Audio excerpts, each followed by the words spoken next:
welcome to Generation Church. We are so excited you have decided to join us today. We are trying to take over the world. Just kidding, maybe a little. But we're everywhere. You can find us on Facebook. You can find us on our online platform. You can find us on YouTube. You can even put the app on your TV if you want, if you have a smart TV. I mean, I'm not going to harp on you if you don't, because we just got one this year for our living room. It was a dumb TV for a while, but now it's smart. You can have the app anywhere you want. It can be on your phone. Maybe you're on your lunch break at work and you're watching from your car. I just think it's cool, number one, that you decided to tune in, and number two, it's really cool that God meets you where you are. Yeah. So it doesn't matter if you're on your home, in your home, on your couch, in your car, wherever it may be, with your kids, with your spouse, by yourself. God can meet you exactly where you are. So if this is your first time, welcome to Generation Church. We're so glad that you're here.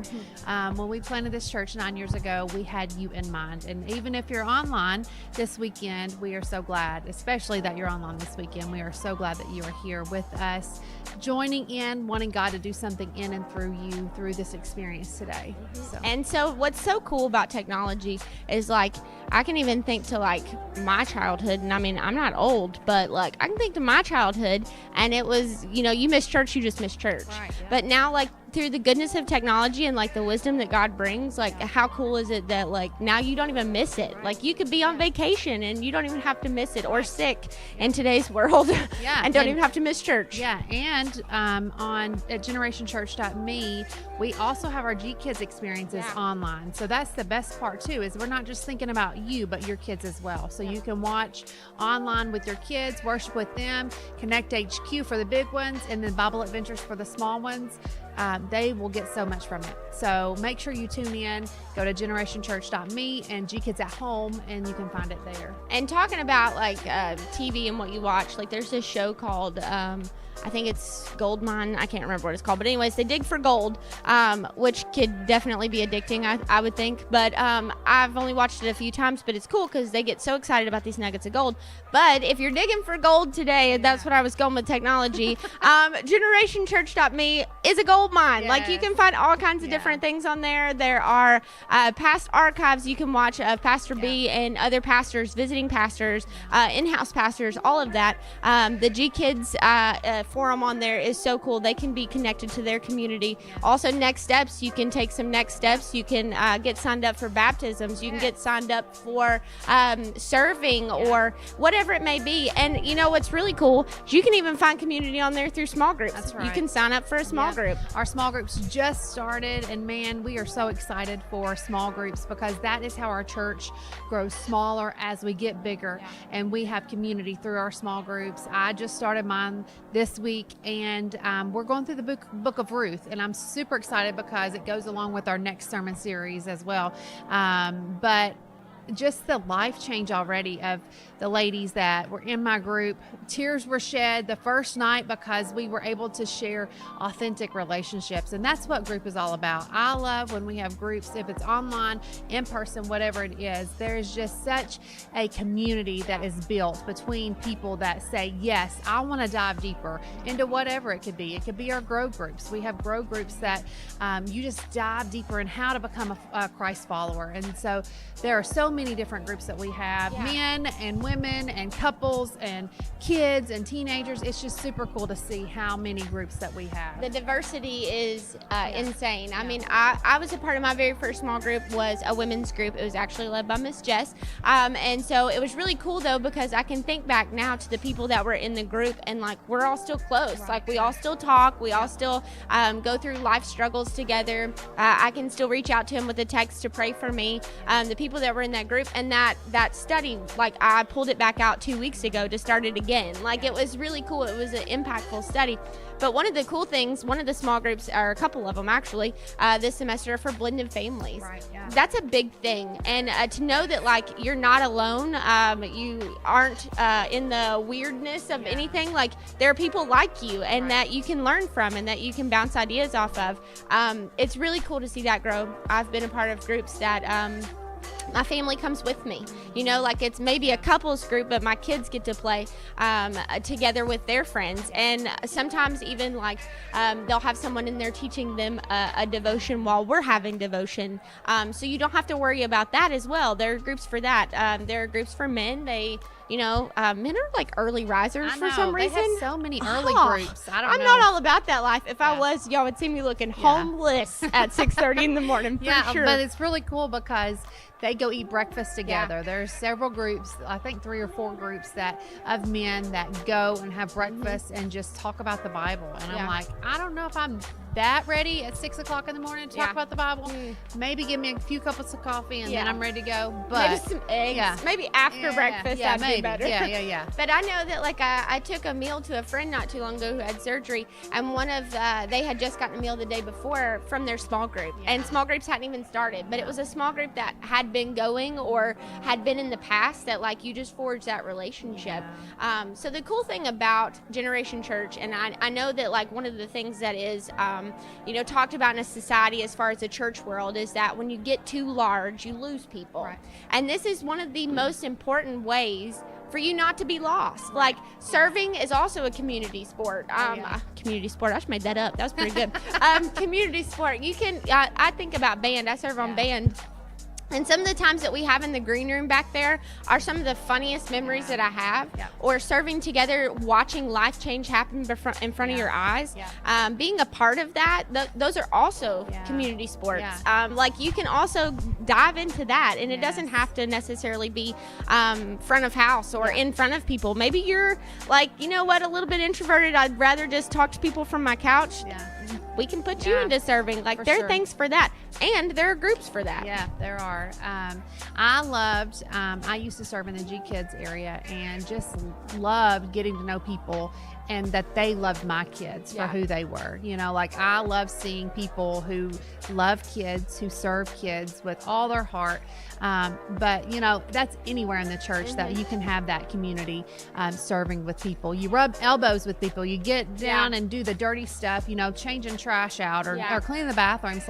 That's where friendships are made. And so that's what I love about serving and small groups is that is where lifelong friendships are made because you have something in common, whether it's the study that you're doing or the serve team that you're serving on. So you're never alone. There's always someone that's like you somewhere. It just may take, like I was talking about mining earlier, it may just take some mining out to find that gold, to find your community, people that are like you, people that have the same interests or maybe just are in the same circumstance in life right now.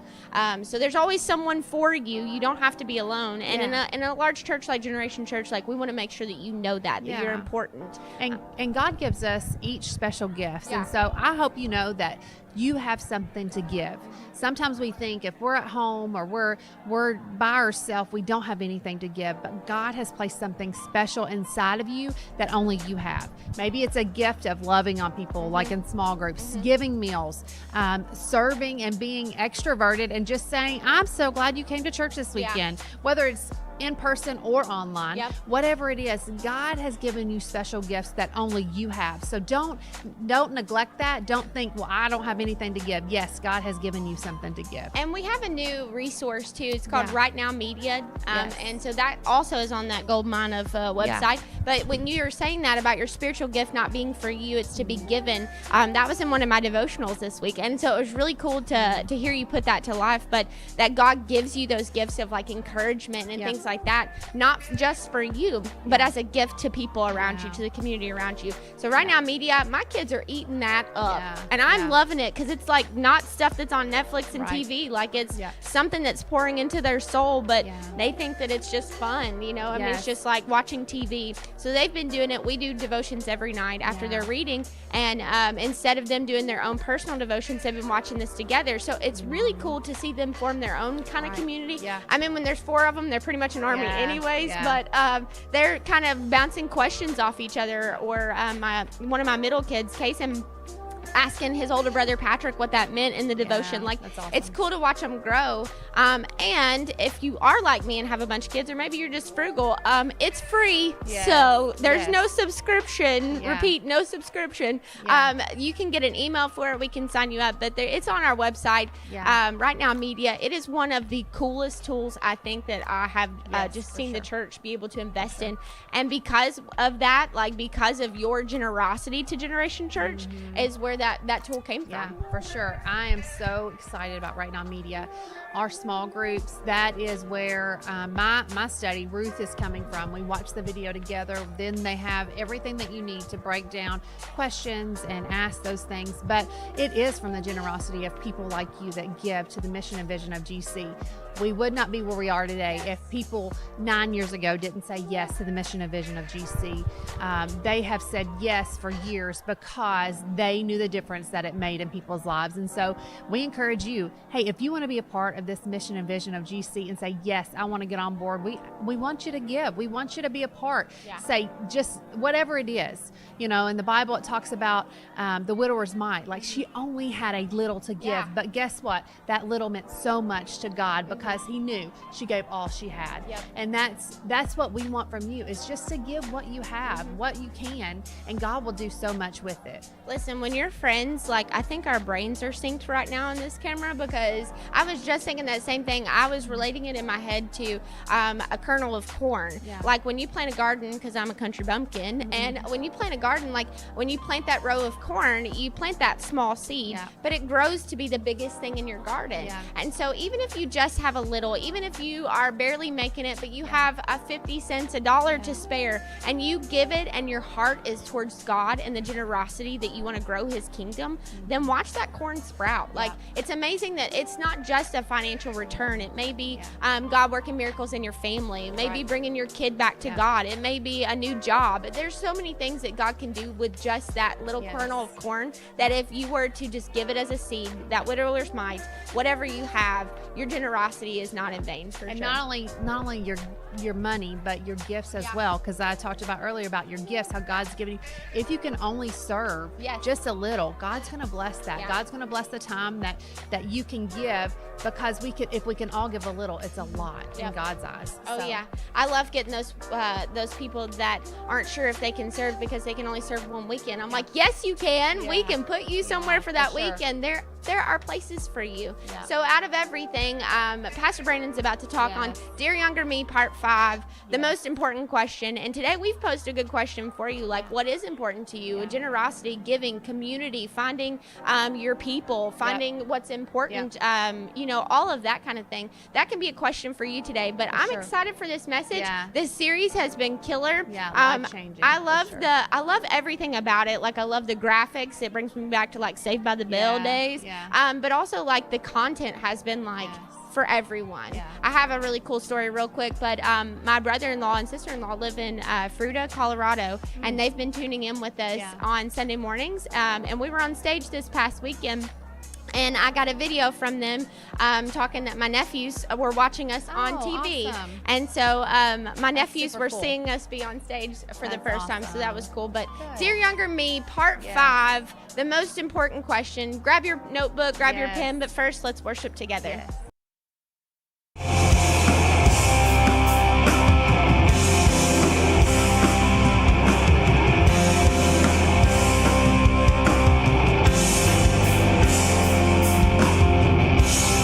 Come on, y'all believe this morning that we serve a God who is risen from the grave?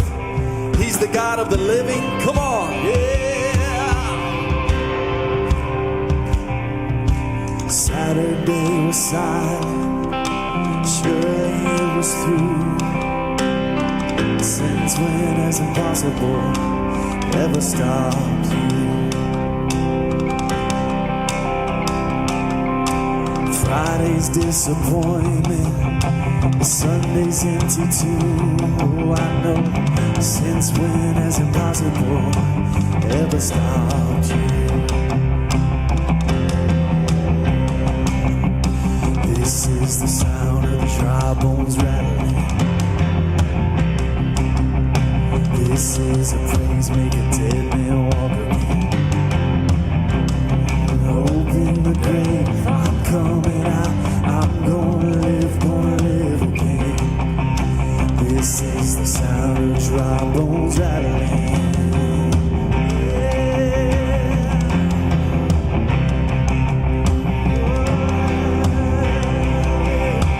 Pentecostal fire is stirring something new. You're not gonna run out of miracles anytime soon.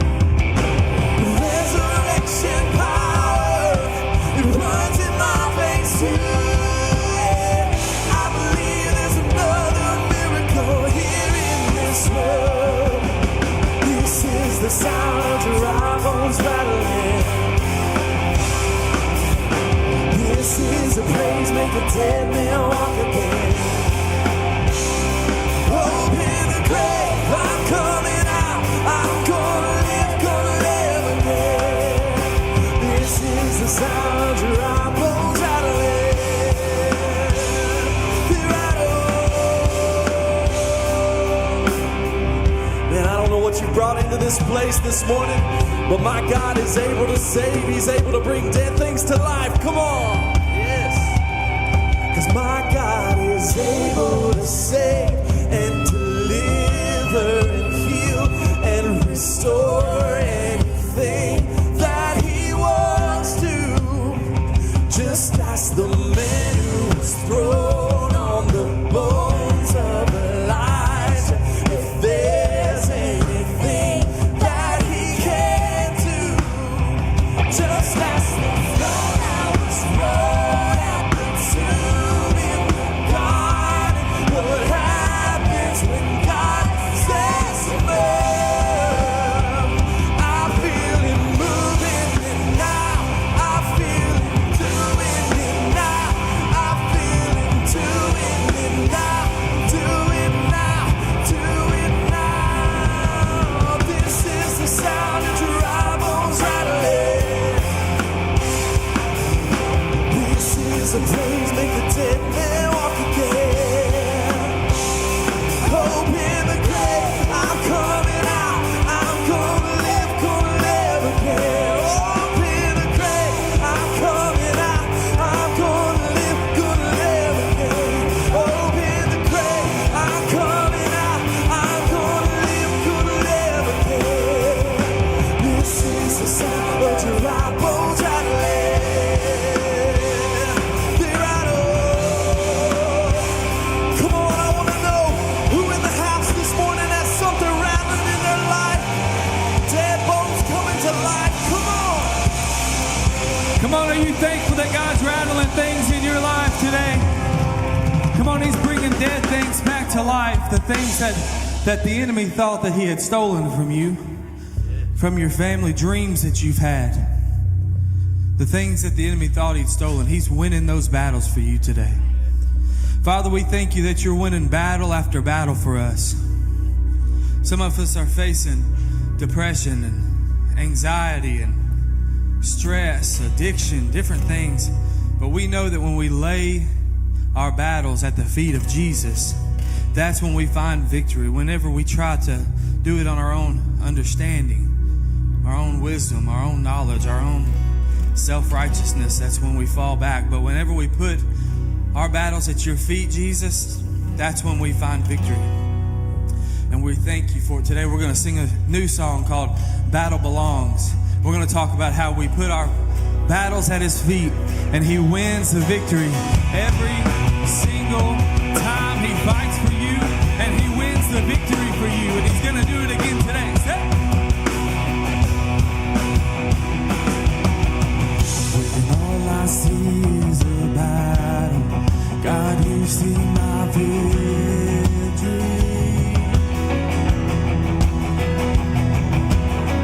When all I see is a mountain, You see a mountain move. And as I walk through the shadows, God, Your love surrounds me.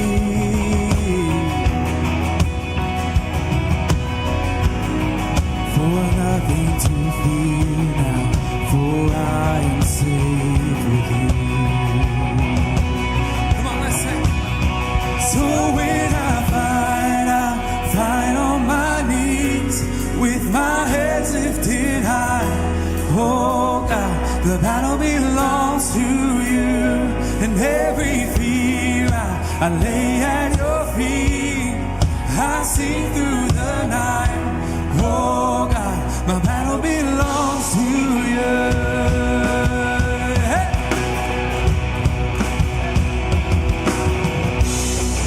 And if You are for me, who can be against me?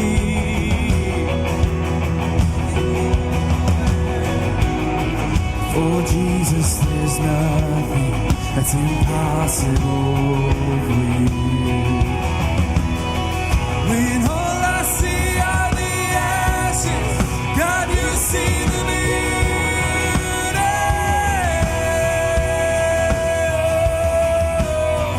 When all I see is a cross, oh God, you see an empty tomb. Yeah. So when I fight on my knees with my hands lifted high. Oh God, the battle belongs to you. In every fear I lay at your feet. I sing through the night. Oh God, my battle belongs to you. He's an almighty fortress. God, you go before us, and nothing can stand against the power of our God. You shine in the shadows, you win every battle, and nothing can stand against the power of our God. You're an almighty fortress, God, you go before us, yeah, and nothing can stand against the power of our God. 'Cause you shine in the shadows, and you win every battle, yeah. Nothing can stand against the power of our God. You're an almighty fortress, and God, you go before. Yeah. Nothing can stand against the power of our God. And you shine in the shadows, and you win every battle. Nothing can stand against the power of our God. So when I fight on my knees with my hands lifted high. Oh God, the battle belongs to you. Every fear I lay at your feet. I sing through the night. Oh God, my battle belongs to you. Say, oh God, my battle belongs to you.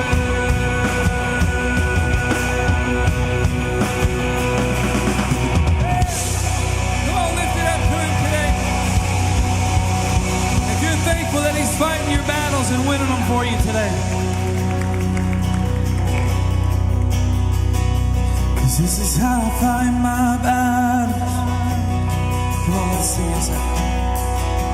Well, this is how I fight my battles at your feet, Lord. And this is how I fight my battles, oh, at the feet of Jesus. And this is how I fight my battles, yeah. Oh, this is how I fight my battles. So this is how I fight my battles. Oh, this is how I fight my. Come on, declare today. So this is how I fight my battles every time. This is how I fight my battles. Oh, this is how I fight my battles. Come on, say. So this is how I fight my battles. This is how I fight my battles. 'Cause it may look like I'm surrounded, but I'm surrounded by you, yeah. It may look like I'm surrounded, but I'm surrounded by you, yeah, Jesus. It may look like I'm surrounded, but I'm surrounded. Come on, you know today you are. It may look like I'm surrounded, but I'm surrounded by you, yeah. 'Cause this is how I fight. Come on, say it. Come on. So this is how I fight my. Come on, declare today that this is how I fight my battles. Oh, this is how I fight my battles, and this is how I fight my battles. So this is how I fight my battles. This is how I fight at the feet of Jesus. We say, 'cause it may look like that.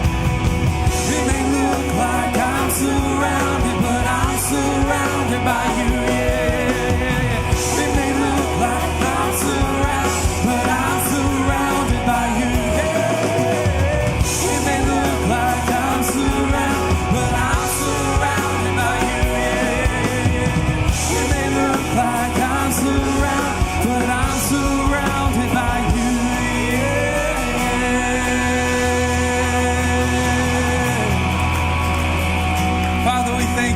surrounding us today.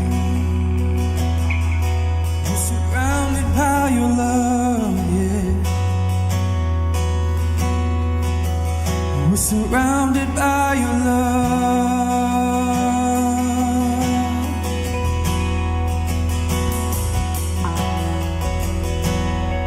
We're surrounded by your grace and your mercy, Jesus.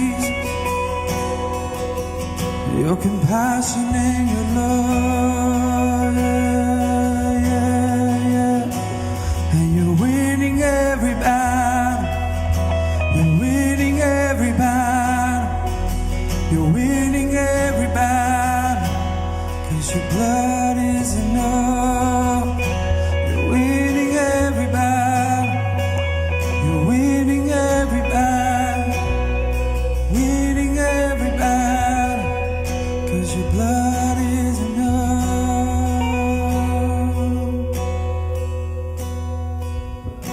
'Cause when I fight on my knees with my hands lifted high. Oh God, my battle belongs to you. And every fear I lay at your feet. I sing through the night. Oh God, my battle belongs to you.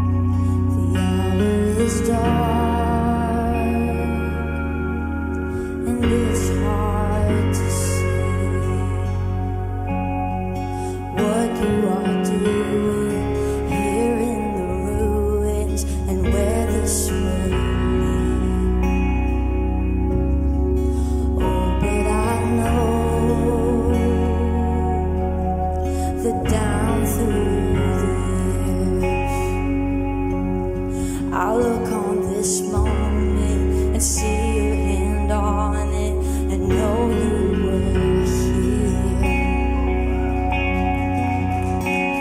And I'll testify of the battles you won,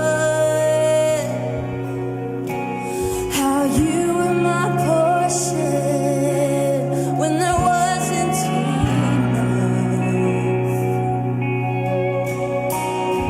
And I'll testify of the seas that we've crossed, the waters you've parted, the waves that I've walked, singing, oh, my God did not fail.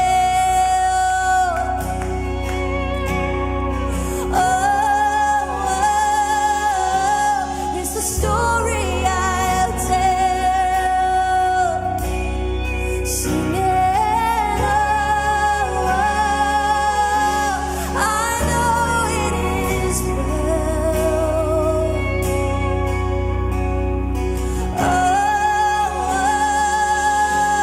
It's the story I'll tell, believing it's all when options are few, when I can't see what you're doing. I know that you're proving you're the God who comes through. But I know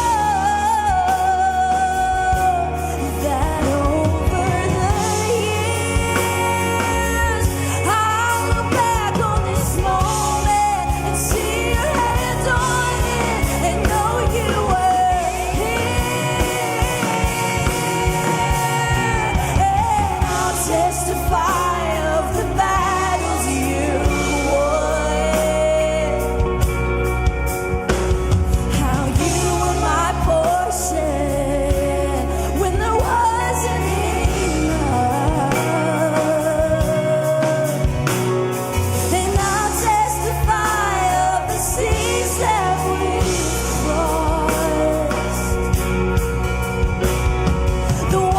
waters you've parted, the waves that I've crossed. Yeah, my God did not fail. He never fails. It's a story I'll tell. Sing it. I know it is well.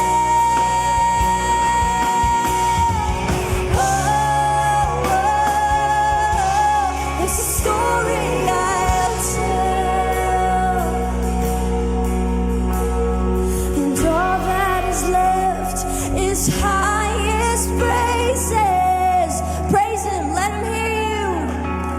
So sing hallelujah to the Rock of Ages. And all that is left is highest praises. So sing hallelujah to the Rock of Ages.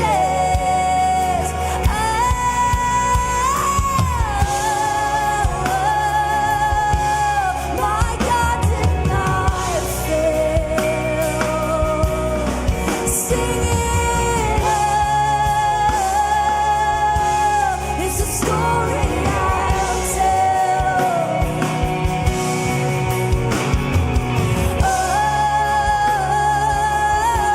I know it is well.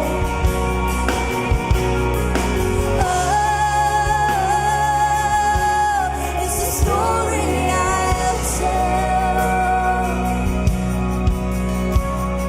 And I'll testify of the battles you won.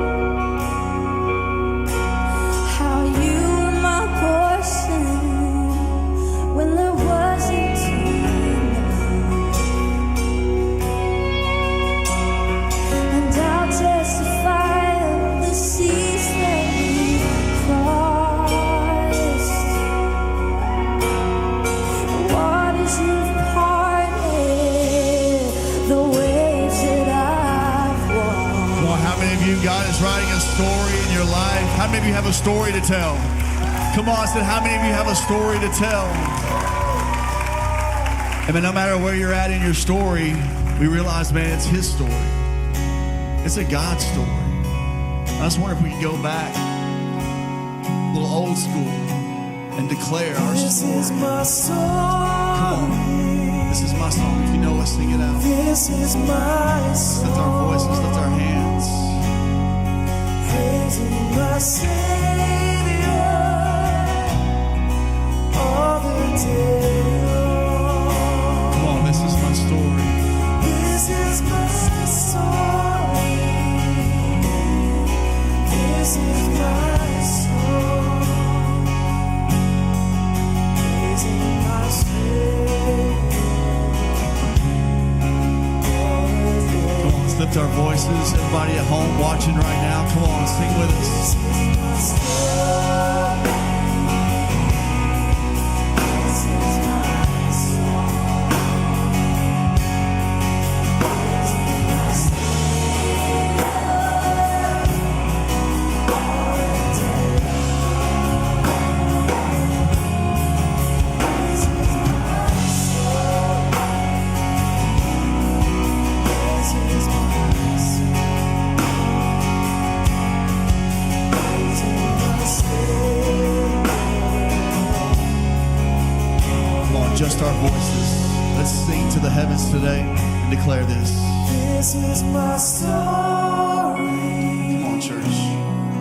This is my song. Praising my Savior all the day long. This is my story. This is my song. Praising my Savior.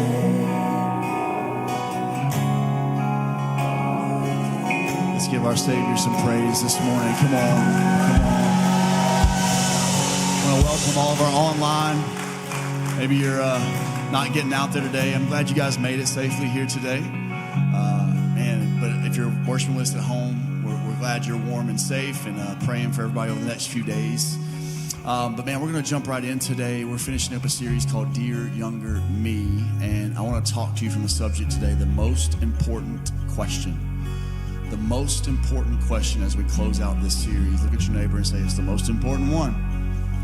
So we got to be ready. Here we go. Jesus, move in this place.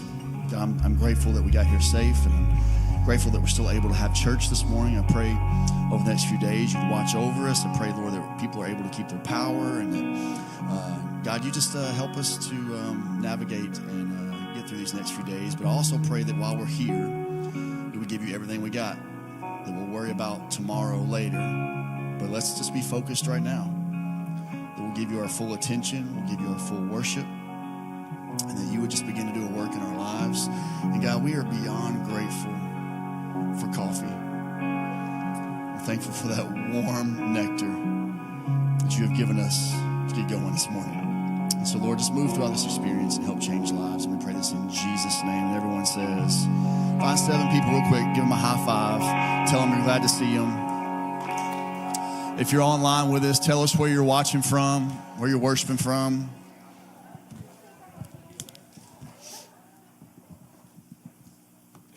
Well, hey, counting last night, guys, we've had 61 people make decisions for Christ in this series so far. We had 9 just last night, and it was incredible. It's been an incredible weekend so far. I'm looking forward to see what he's going to do here in this experience. But as I said, we're finishing a series. We're starting a brand new series next week. But today, I'm in a series called Dear Younger Me, and we've been talking about how if we're older, we wish we could go back sometimes and kind of coach our younger selves on how to make better decisions, because we all have regrets in our life. And maybe you're the type of person that says, well, I don't really have any regrets because those decisions shaped who I am today. And that might be true, but that doesn't mean that, how many of you know all of our decisions affect other people? They don't just affect you. And so even though you might not have any regrets, there may be people you've met along the way that regret ever meeting you, because some of our decisions have shaped them and impacted them and affected them. And so we just kind of been talking about how do we go back and start making better decisions for today. And then we also said if you are your younger self, this is an opportunity for you to minimize your regrets and maximize your decisions. Notice I said minimize, not eliminate. Because you're going to, everyone's going to make mistakes and make bad decisions in their life. The question is, are we going to learn from them and do things differently the next time? And so we've been wrestling with these 5 different questions. Today will be the 6th, and then 5 or 6 different decisions. And so the first question we asked when we started this series to set the tone for the entire series is, how do I make better decisions for a better me? And we said we have to ask the right questions so we don't make the wrong decisions. The second week, we asked what was called the honesty question. We said, am I being honest with myself, really? Because we said that the hardest thing we have, the greatest person that will ever deceive is ourselves.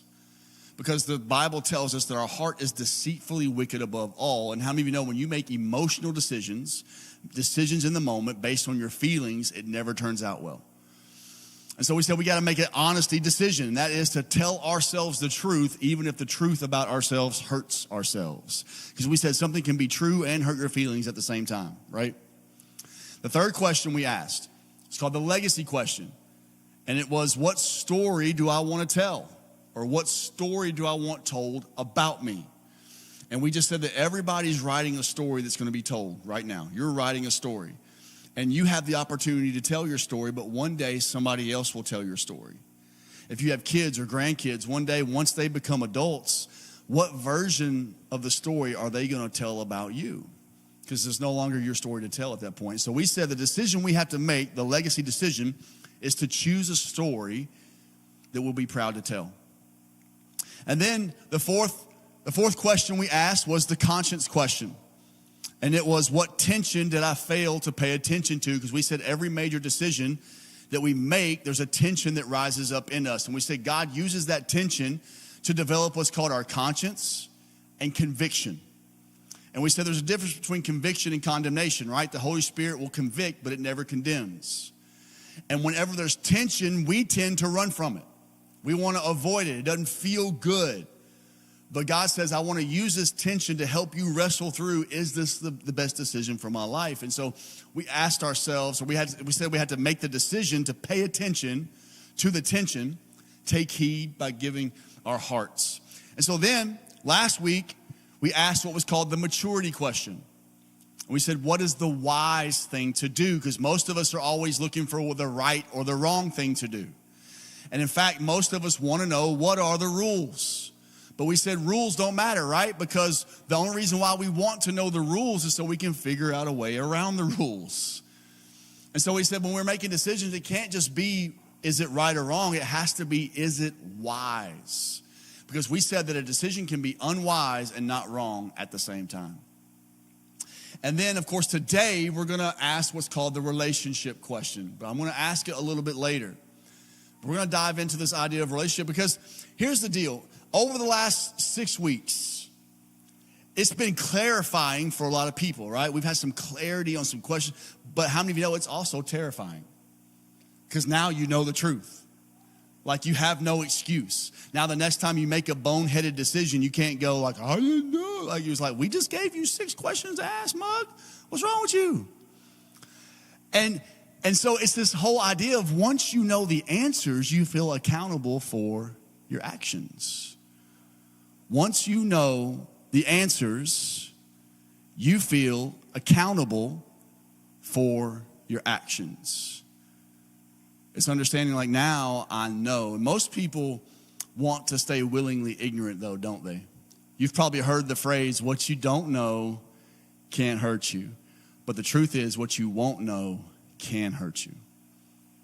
What you refuse to believe, refuse to know.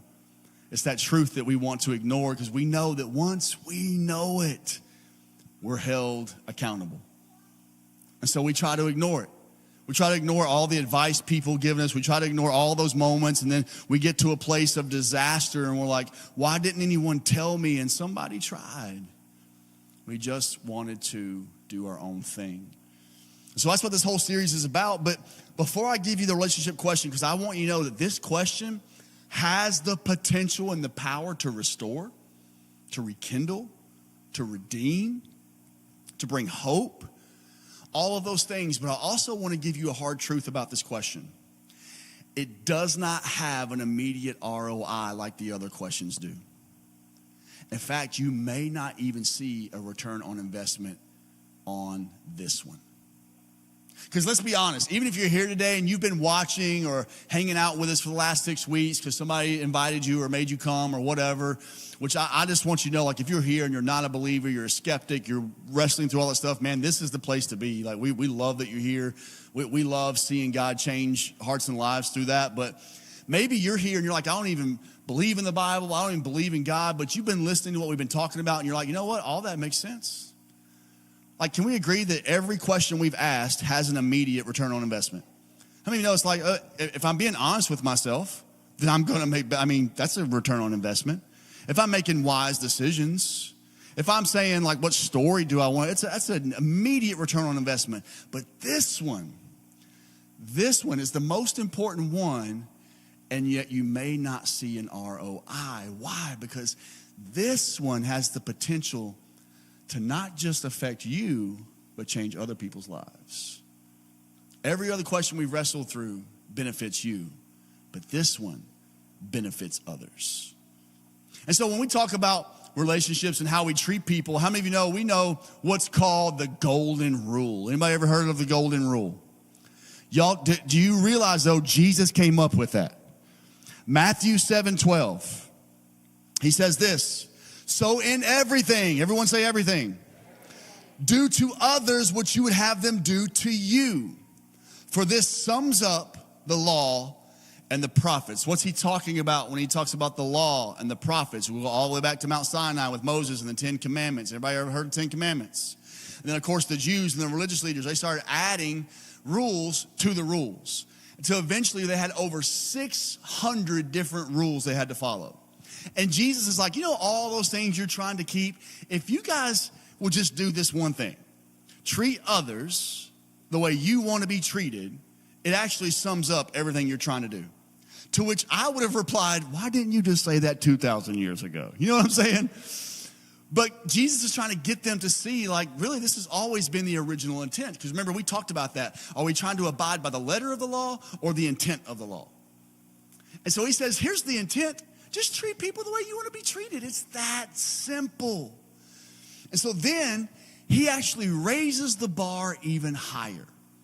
Look at John chapter 13, verse 33. My children, I will be with you only a little longer. You will look for me. And just as I told the Jews, so I tell you now, where I'm going, you cannot come. And then verse 34, a new command I give you. Love one another. As I have loved you, so you must love one another. He says, love one another. How? As I have loved you. Now, if you've been in church for a long time or you've been a Christian, when you read that, you go, okay, well, how did Jesus love them? Well, he died for them, right? Like the cross, I mean, that's the point. The problem is the cross hadn't happened yet. So when Jesus tells them this and he says, love one another the way I have loved you, they wouldn't have thought about the cross like we will. They would have thought about the last 3.5 years that they followed him. And they would have thought about every moment that Jesus would have had the entire opportunity and right to point out all their mistakes, but he didn't.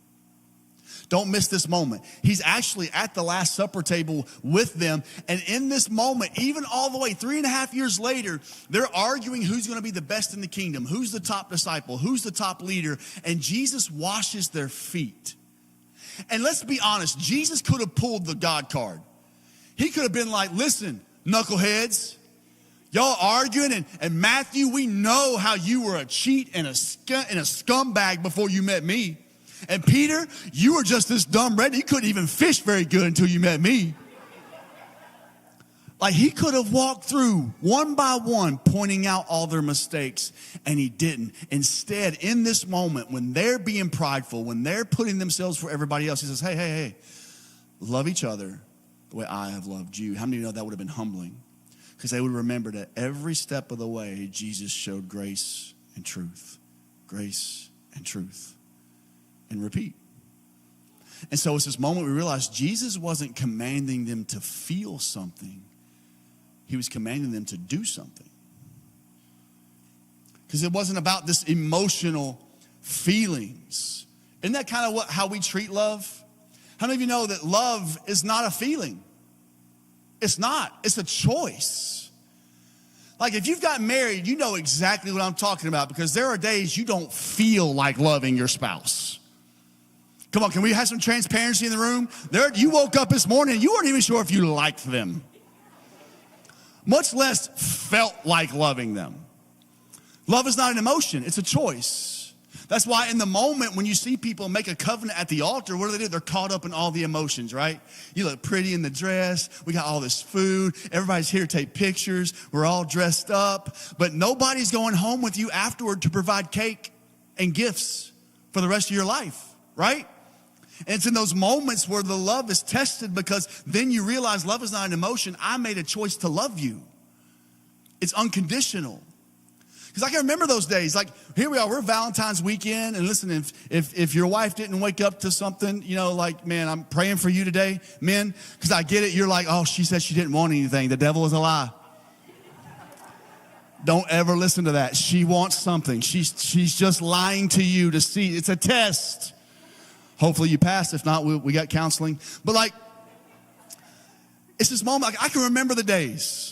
Like we were talking to a young man in the office the other day. Man, he's got him a new little girlfriend. It's real cute. They're real cute. You know, I don't want to embarrass them, but it's Coulter and Bailey. And like, he's like, hey, I just want to I'm trying to get some ideas for Valentine's Day. And I was like, I got you, bro. Make her a mixtape. Anybody remember mixtapes? I'm talking about the physical cassette tapes. So listen, what they had back in the day, there was these things, and you put them in a radio, and you push play, rewind, fast forward. Like, you could keep all your Spotify playlists and shove that. We had to make physical cassettes. We had to write on them. How many of you ever listened to the radio, and you'd have to you listen to the radio all day trying to find your favorite song to record it, and you had to make sure you didn't get the DJ on the thing when you're recording it. And then you had the double dub. Anybody remember that? Where you could play a cassette tape and record, and you could even like speed dub it. Where you could anybody know what I'm talking about? Man, and that's how you showed your love. And you'd be like, though we've come to the end of the road.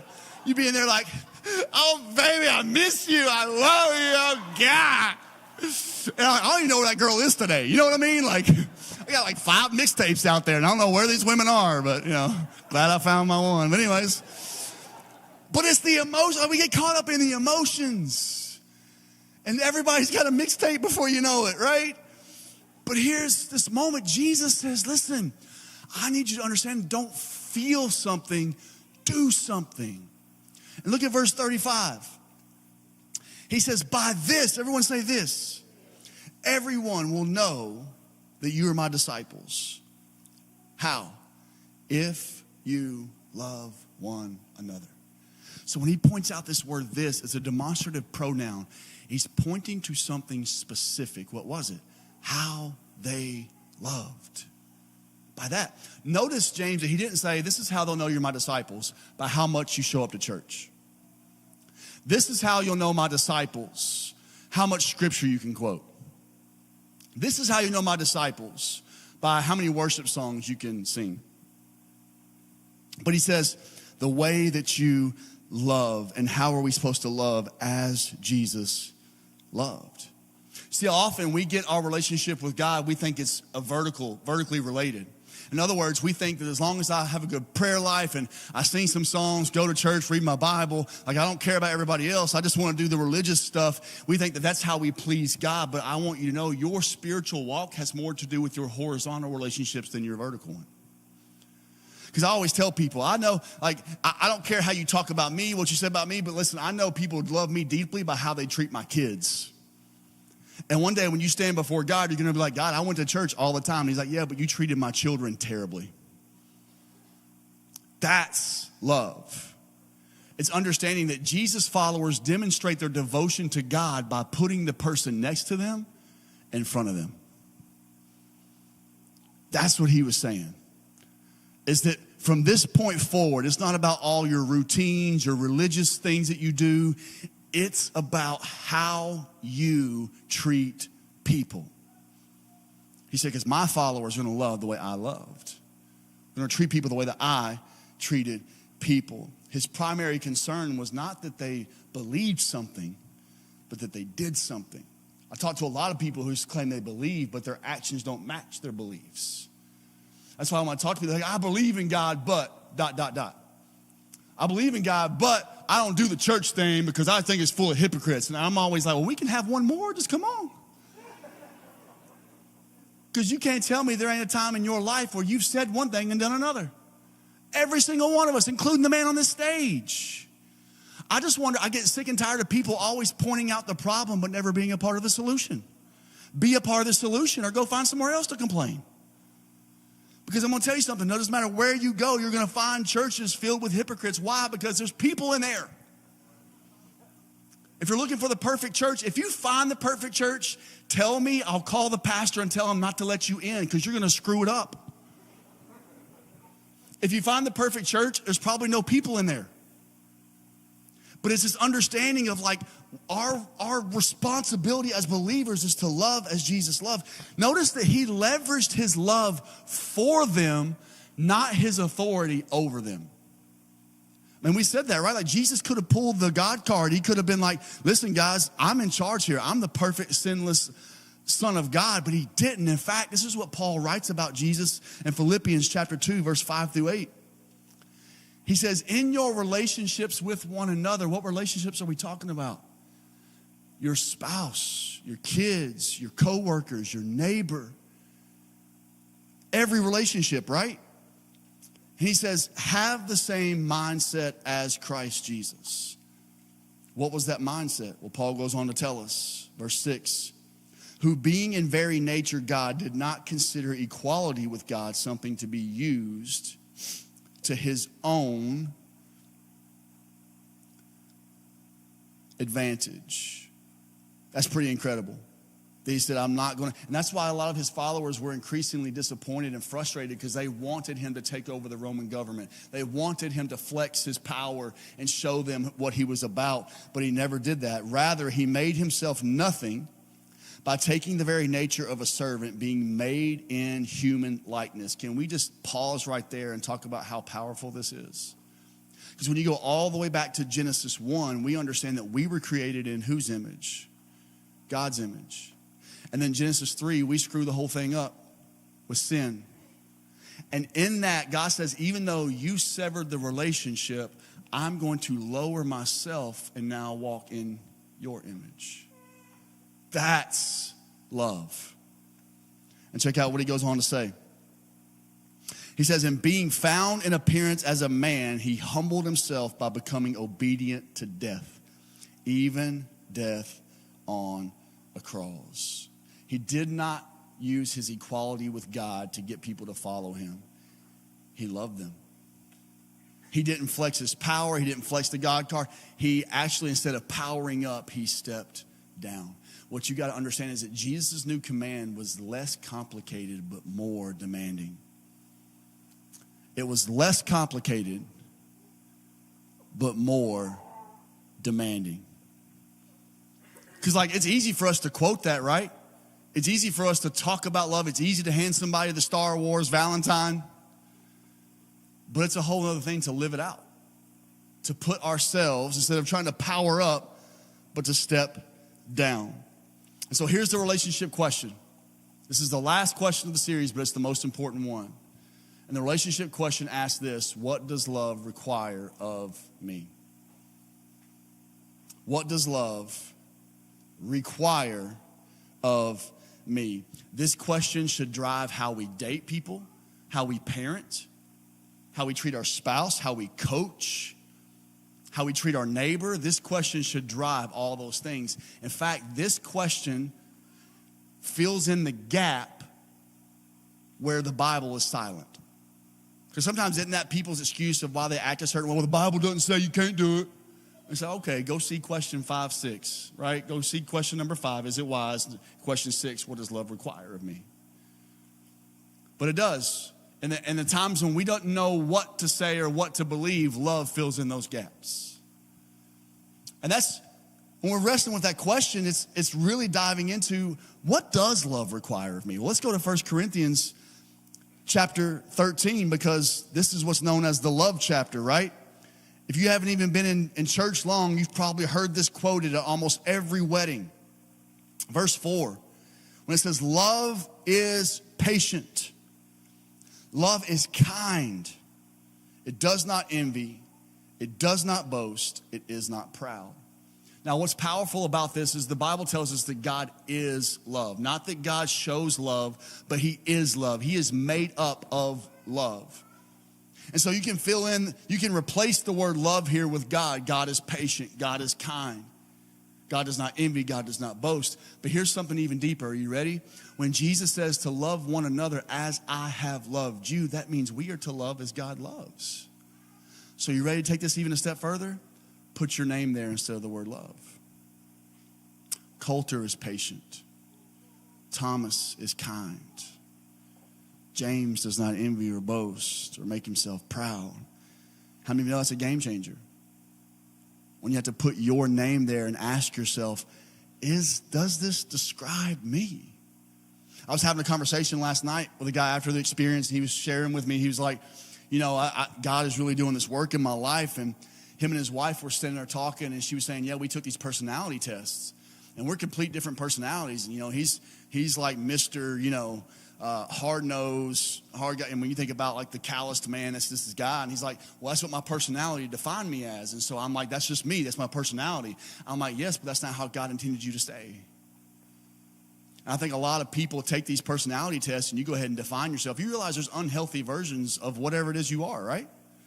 Like I always hear the twos on the Enneagram. Anybody know the Enneagram test? And like there are people who call themselves twos. That's just me. I'm a helper. Look at me. I mean, I might as well just work with Santa. Like I'm just Santa's little helper all the time. The problem is some of those people help people to their own detriment of their health. You allow people to walk all over you. Then you just keep bragging, well, that's just who I am. I'm a helper. When in realization, it's understanding, yeah, this is what I lean to, but there's still a me I haven't met yet. And God's asking me to grow in the areas that I'm weak. You can't just say, well, love is patient, but yeah, but not me. My Enneagram says I'm not. Well, I want to know what God says about me, not what some test says about me. Am I making sense today? And so when he says love is kind, do you know what kindness means? Kindness is the choice to loan others our strength rather than reminding them of their weakness. You ever seen people that put others down when they're at their weakest? That's not love. And it's not kindness. How many of you know that all of you are here today because at some point in your life you had to borrow strength from somebody when you didn't have it? That's kindness. It's God saying, listen, I know you need strength right now, so I'm actually going to surround you with people in this church who can offer it if you'll seek it.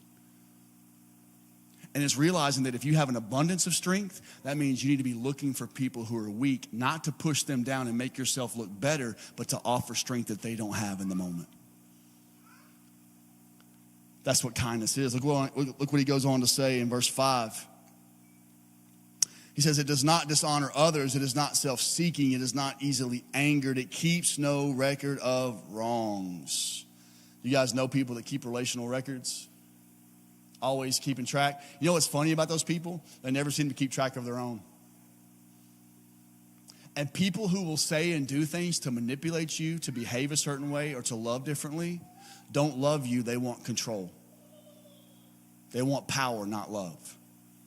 Some of you need to hear that because you keep running into relationships or trying to serve people or keep people happy that use guilt and shame to conform you to bend to their will. And I want you to know that is not love, that is control. I thought I'd get a little more help than that this morning. But I want you to hear that because you need to understand that is not love. Love never powers up, it steps down. It says I need to put you before me. Look at verse 6 through 7. It says, love does not delight in evil, but rejoices with the truth.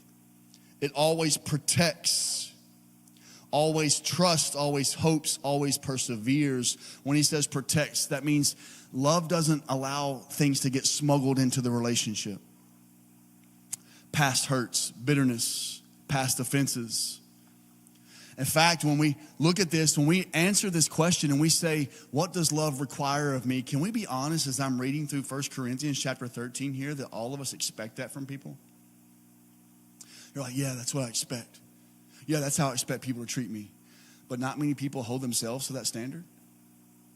In fact, expecting from others what we aren't willing to do ourselves is called hypocrisy.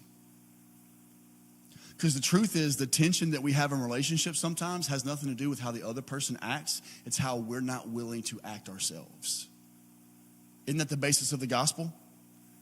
We see a God who loved so deeply and so much that he did not base his decision on your response, but on his character. Wow, let that sink in for a moment. That everything he did was not to get a response from you or not because he got a response from you, but in spite of your response. That's what real love does. So when we're seeing this and he says, listen, love does not delight in evil, that means love doesn't rejoice when you see the people you don't like fail. That means love doesn't get angry when you see people you don't like succeed. That's not love. That's selfishness, it's pride. In fact, the Bible calls it evil. And sometimes that's a gut check, isn't it? Where it's like, man, I can't, what are you blessing them for, God? They're a knucklehead. They're heathens, blah, blah, blah. And God's going like, so were you at one point. In fact, you're acting like that old person now. Isn't it a game changer? When you realize what God is asking his followers to do. And it's this moment, like some of you, even like moms and dads, understanding how you handle conflict. You can win an argument and lose a kid. Like your kids are growing up watching you handle conflict, and that's how they're going to view conflict as they get older. Can I tell you, like some of us need to understand, like, man, that how we treat others is going to come back to us one day. And it's realizing that love doesn't seek to win the argument, it seeks to protect the relationship. That's what love does. You know, I'll be married 18 years this June. And thank you, I appreciate that, Amber. But like, I tell you what, God has had to really, really change my heart in so many ways. And I hope somebody gets this today. I was talking to a friend of mine, and we were having this discipleship session, and he was like, yeah, man, my wife got mad at me the other day, and man, she was just like huffing and puffing all day, and I knew she was mad about something, but I couldn't pinpoint what it was, you know. Finally, I was just like, can you tell me what you're mad about? And so she told him what she was mad about, and he goes, I just don't understand why she didn't just say something in the beginning. And he was expecting me to jump in and be like, yeah, man, like, why don't women just be talking? Like, just tell us, you know, instead of like us. And I told him, and this is why I said, because God has already taken me through and convicted me on a bunch of this stuff. And I said, should she have to? And here's what I told him, because it was a similar story. I said I used to get so frustrated with my wife because we are complete opposites. She is the introvert, I'm the extrovert. I'm the early to bed, early to rise. She's the late to bed, late to rise. And man, I used to get so, because we'd be late everywhere, and I cannot stand to be late. And so I'd be the person that's, I got the keys in my hand, and if anybody feels me on this, like you're standing by the door, you're jingling keys. She's in the bathroom. I'm walking by the bathroom, make sure she sees me looking at my watch. Like, I'm not even addressing her. She'll be like, are you okay? I'm fine. Why are you asking? You know, is this real? And like, man, I would be so frustrated. She'd be like, I still got to do this, and this. And I'm thinking, why didn't you get up earlier? Why didn't you? And I'm starting to think through all the things of like, what's wrong with her, right? And I would be thinking like, man, I mean, you think by year 7, right? This person is going to be changed. And it's funny. I told her one time, I said, we say at our church all the time, like, there's a you haven't met yet. And I told her, I said, babe, there's a you haven't met yet. She's just running late, you know? She didn't think it was near as funny as you guys did. But you know what God convicted me of? He said, why are you trying to make her be like you? And you know what I realized, and I took for granted, was how much she does to even get us out the door. And so I started, God showed me what I can do to serve her. Because what I realized is that she did a lot. She did a lot to get our kids ready. She did a lot to make sure that she thought ahead further than I did about a lot of things. And she just did it at the last minute. But I was like, so I said, God, I'm going to start making my kids lunch every night, setting out their clothes. I'm going to make sure her coffee, all she has to do is walk in the mornings and push a button. Her coffee's going to be ready. Because I realized what God was convicting me of was, instead of trying to change her, I need to change me. Because that's what love does. Love says, I'm going to serve you and help you become the best possible version of yourself. And in that, man, it's amazing, because she's still not a morning person, but I love it because it doesn't matter. Now we're on time everywhere we go. Why? Because like we find ourselves serving one another according to who we are, not trying to change the other person. That's what love does. I figured out that's what love has required of me. Not to try to get her to bend toward my will or get her to be more like me. Because let's be honest, we don't need another me in the house. I love that she is what I am not. I absolutely love that. And when I've realized that and served that version of herself, man, now you're talking about growing in love. And so the question you have to wrestle with is, what does love require of you? You personally. Like right now, some of you need to apologize to the person next to you. And not like superficial, not like, sorry. But some of you need to be like, hey, I talked to you really ugly on the way to church this morning. I apologize. In fact, you know what some of you need to do? You need to go and apologize in front of your children. Hey, I just want you guys to know, like, I talked to your mom awful this morning, and that's not okay. You know what it teaches your kids? Man, mom and dad aren't perfect, and they're not trying to be, but they're honest when they make mistakes and they fail. Is this helping anybody today? It's asking the question like, do I need to resend a text or an email? Do I need to try to rebuild a bridge that I burned? Do I need to invite somebody to coffee and have a hard conversation and tell them I'm sorry? Now, do you remember at the first of the sermon when I said that this question doesn't have an immediate ROI? Here's why. Because you may offer that and they may not care about what love requires of you. They may reject the invite. They may block the call. They may cuss you out in the email. But Jesus never said treat others the way they treat you. He says treat others the way you want to be treated. Love one another as I have loved you. And it's making the relationship decision. I will decide with others' interest in mind. How does this decision affect the people around me? How does it affect my kids, my coworkers? Because if we're honest, most of the decisions we make in life only drive our selfish desires. And I love how Paul finishes this. It's so powerful. He says in verse 8, love never fails. But where there are prophecies, they will cease. Where there are tongues, they will be stilled. Where there is knowledge, it will pass away.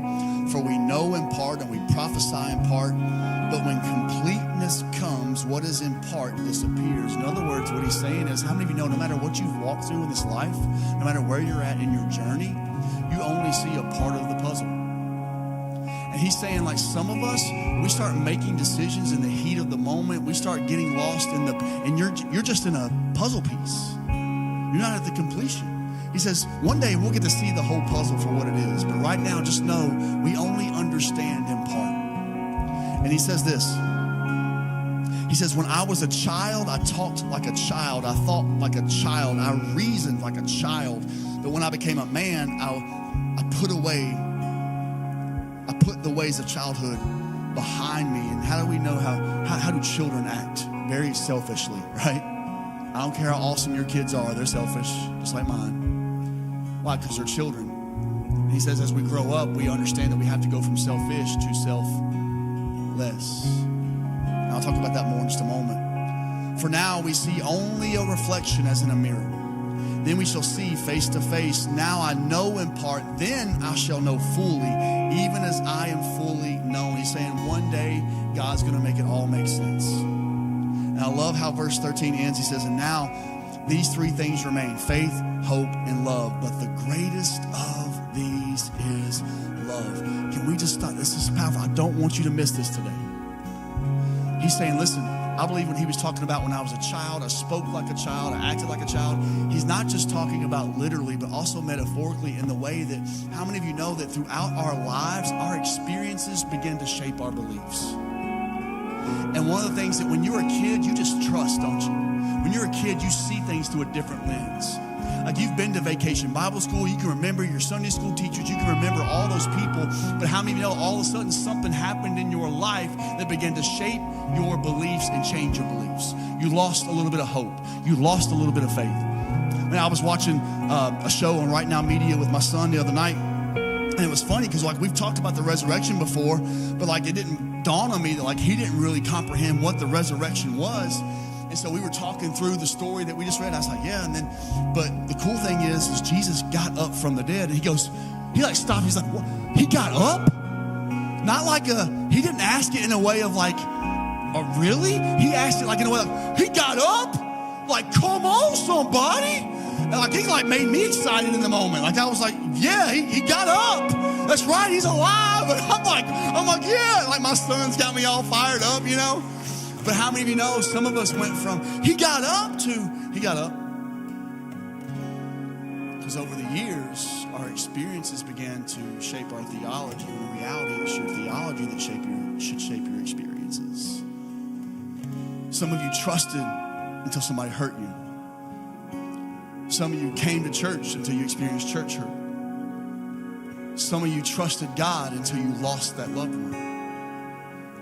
What Paul is saying is that as we go on this journey, my thought process, my reasoning, it continues to change because I'm maturing in my faith. But here's what he's saying. No matter what you walk through, it's only a piece of the puzzle.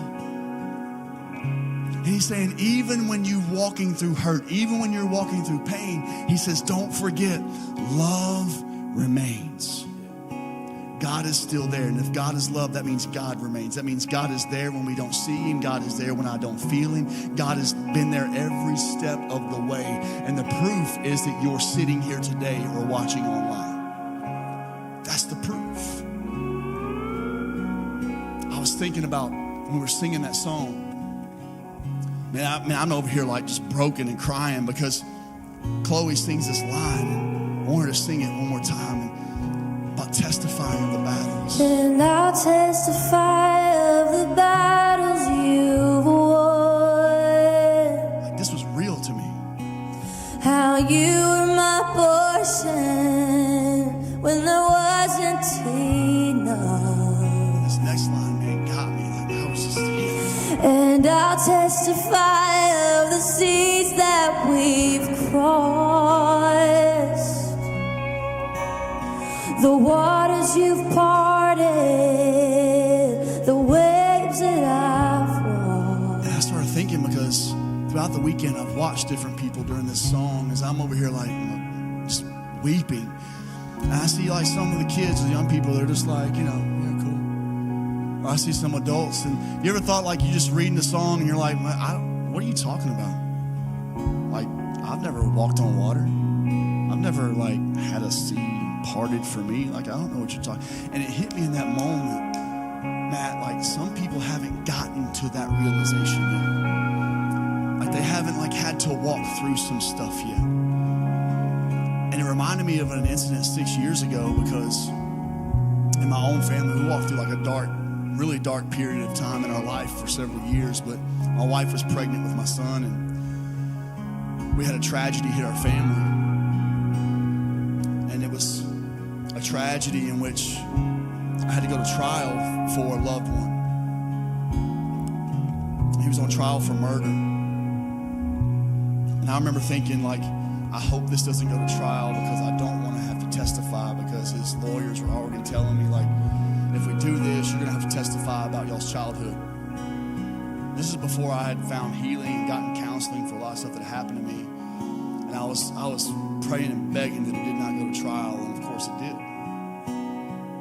And when she sang that line about I'll testify of the battles you've won, you realize what testifying means, right? It means to be given a platform to witness to something, give witness to something that you've seen or experienced. And I had to give witness to the experiences of my childhood that I did not want to have to do. I remember leaving that place feeling so shameful and dirty and broken because there were things. I'm looking out at a family who's lost a loved one and a family who's about to lose a loved one.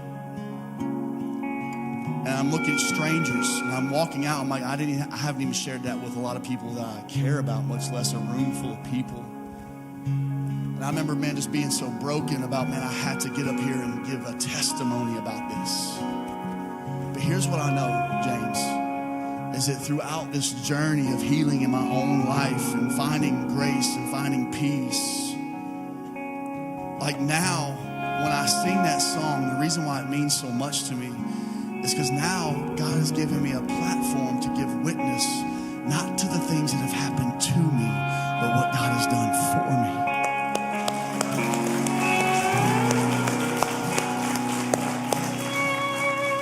Because some of you know, like when you sing that song, it becomes like 3D real to you.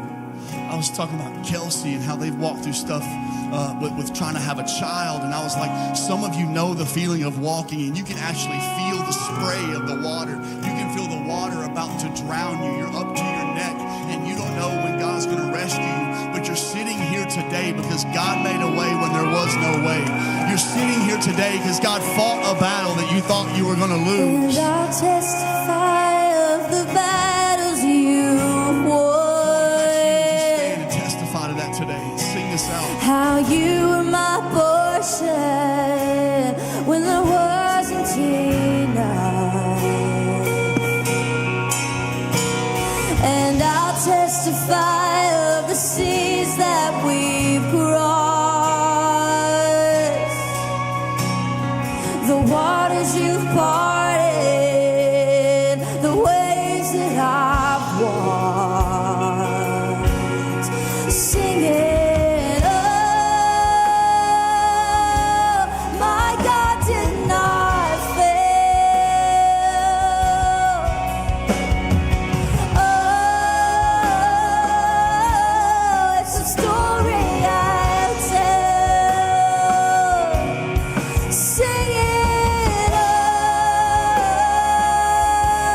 I know it is well.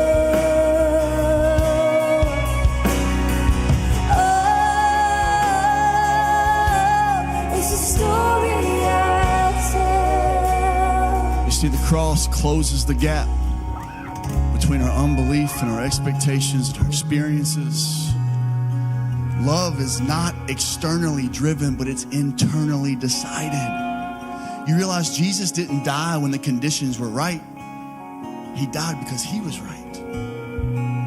That's the whole point of the gospel, is that Jesus said, I'm going to love you even though there's a chance you won't love me back. That's what love does. That's what love required of him. And he says, and everybody that calls themselves a follower of me, love one another as I have loved you. How many of you know we can't figure out the one another until we get to know him? Father, right now I pray for every single person watching online or in this room that the decision they may have to make today is to meet love himself. And that is you, Jesus. The God who didn't power up but lowered himself to show us that you did not have to use your authority over us to get people to follow you, but you used your love for us. I pray that this will be the question that would change marriages. I pray this will be the question that changes relationships, that changes hearts. Is what does love require of me? And somebody today, what's required of them is to give their entire life, their hopes, their faith, their heart to you, Jesus. To turn from their sin and turn to you. Today, with nobody looking around, if that's you, if you need to give your life to Christ and say, man, I want to meet love himself. I want to surrender my life to him. On the count of 3, I want you to shoot your hand up high. If you're watching online, I want you to put it in the comments. 1, 2, 3. Shoot it up really high and say, that's me. Keep them up. God bless you. God bless you. God bless you. I want to pray for you, so keep your hands up. Father, I pray right now, Lord, as people are responding, whether they're responding online or in the room, God, that they are meeting love himself, and that is you today. God, you're changing hearts. You're mending brokenness. You're walking, you're parting waters. You're providing a way when they thought there was no way. God, you're winning battles right now as we pray. Father, we've seen life change happen all weekend, and we are grateful to see hands go up and lives responding to your word today. God, we celebrate that in the name of Jesus. Amen. Can we celebrate those who made decisions for Christ? Come on, church.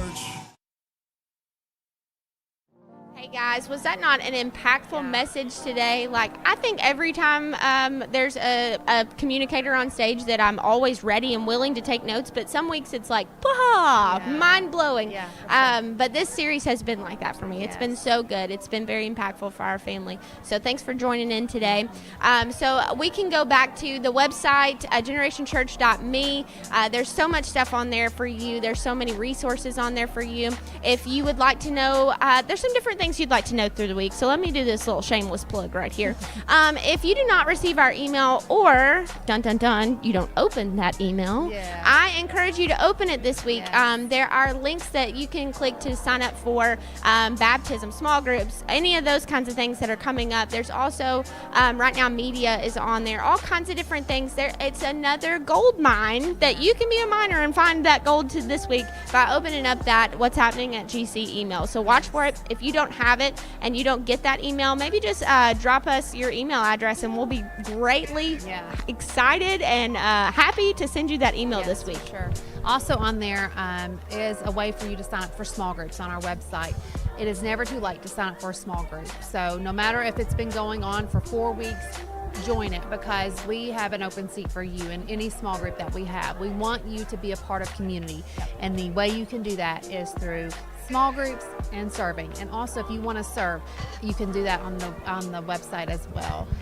Join a serve team or join a small group. Yep, find community, find your people. Thanks again for your generosity to Generation Church. You can give on the website, you can give on the app, you can give here in person if that is more comfortable for you. Any of the ways that we can, make it easy for you, that's what we want to do. But thank you for your generosity to Generation Church. We hope you were blessed today. We hope that God meets you where you are this week. And if we can pray for you, let us know. We'd love to pray for you. We'd love to reach out. That's one of the coolest parts about this church, is that there's no prayer too small or too big, that there isn't people that are willing to pray for you specifically. So we hope you have a great week, church. We hope you've enjoyed it, and we hope you've liked our beautiful faces today. Thanks. See you guys this week. Bye.